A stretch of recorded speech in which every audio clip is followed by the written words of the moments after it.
Hi everybody, this is Mr. Duncan in England. How are you today? Are you okay? I hope so. Are you happy?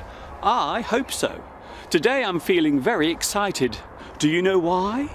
Is it because I have won the lottery? No. Is it because I'm getting married? Oh no. Is it because I'm having boiled cabbage for dinner? Well, it could be, but it isn't. No, the reason why I'm so excited today is because the snow is coming. The weather forecasters have predicted that a heavy fall of snow will occur over England tomorrow. As you have no doubt already guessed, I love snow. I love the way the snow falls from the sky and the way it looks when it covers the landscape, but most of all I love the way it crunches under your feet when you walk on it. Right now there is no snow here, but it is very cold, about 6 below zero at the moment. So all I can do now is keep my frozen fingers crossed and hope that tomorrow the sky will be full of snow and that it all falls right here.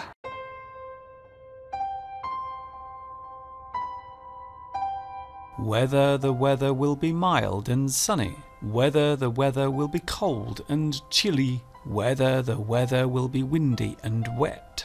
I wonder what weather we'll be getting next.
So the weather forecast was correct.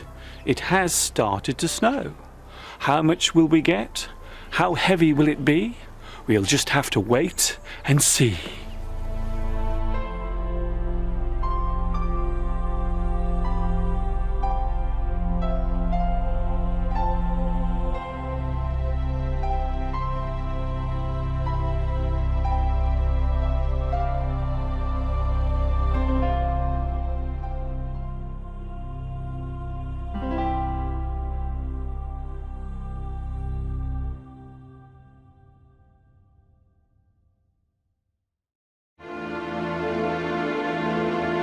The following morning arrives and the snow has stopped falling.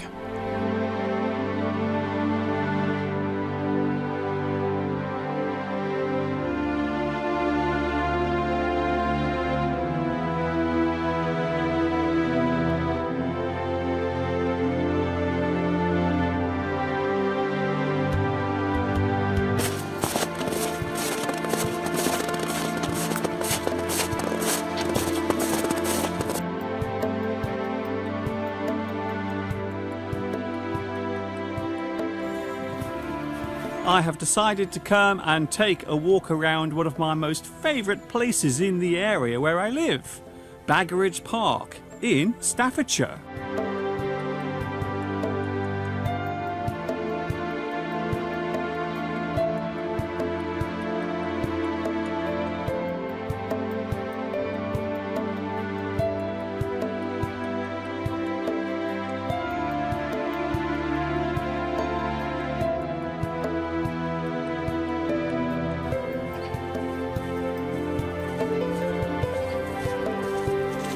Shall I eat this?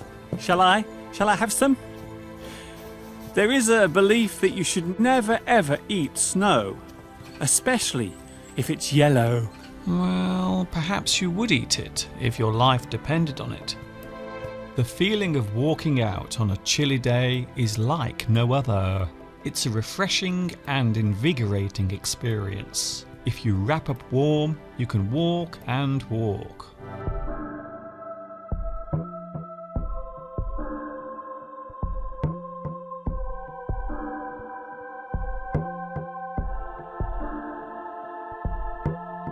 It is always good to know what the weather will be like.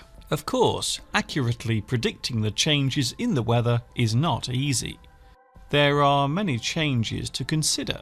The change in temperature, the change in air pressure, which causes the force of the wind to alter, and of course the direction of the wind.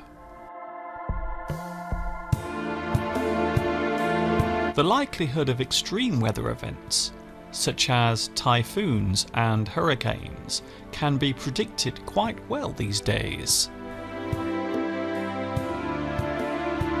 The study of the atmospheric conditions, including the weather, is called meteorology. A person who is involved in doing this is called a meteorologist. The weather is often used as a subject for small talk. Asking someone about the weather or making a general comment on the climate or conditions makes for a convenient opener to a conversation.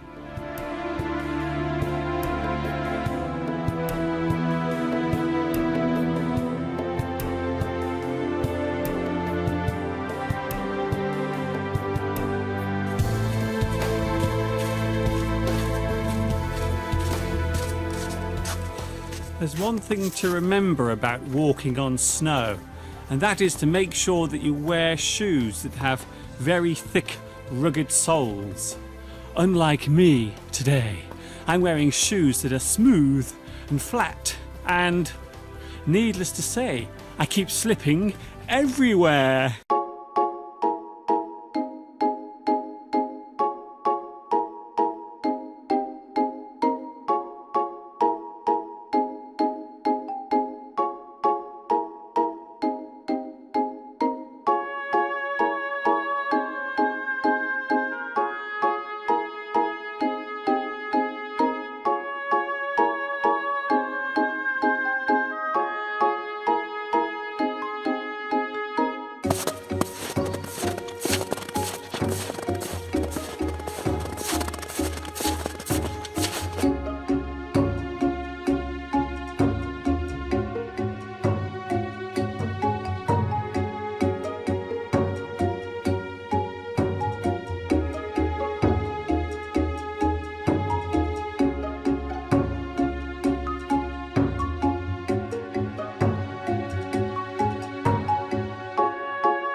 It goes without saying that Baggeridge Country Park is a beautiful place to visit. However, this has not always been the case. The history of Baggeridge Country Park goes back a long way. All of the land here was owned by the Earl of Dudley, who resided at the nearby Himley Hall. Some of the grounds here were landscaped, and the area remained scenic until 1895, when coal was discovered here. 2 large pit shafts were sunk for the coal to be brought up through. The excavating of coal went on here for many years. It was said for a while that this was the biggest and most modern coal mine in the world. The area surrounding the coal mine became dirty, and large heaps of coal dust and waste, called spoil, from the mine piled up. One of the highest points here at Baggeridge Park today is in fact a giant spoil heap. The mine closed in 1968. The damage caused by the mining was considerable. Large areas of woodland were destroyed, and the wildlife there suffered. It was not until 1981 that this was put right, and the restored park was opened with royal approval in June 1983. The site of the coal pit can still be seen, but today very little remains of it. Nearby the park is Baggeridge Brickworks, which until 2010 produced building materials. It has now closed down and will soon be demolished to make way for new houses.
A very noticeable feature found all over the snowy landscape must be the various marks and impressions left in the snow, such as these tyre tracks left by a car,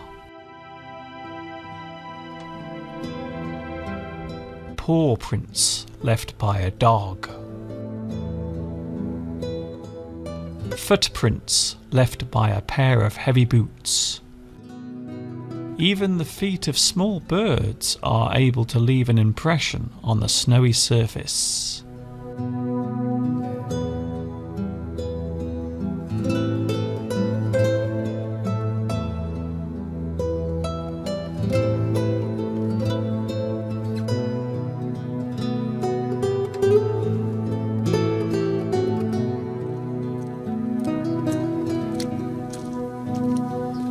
Despite the fact that snow has fallen, the temperature isn't that low.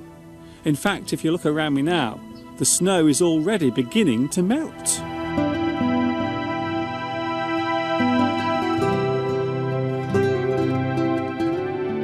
Whatever the weather may bring our way, whatever the weather may be, whether the weather will be good or bad, we'll just have to wait and see.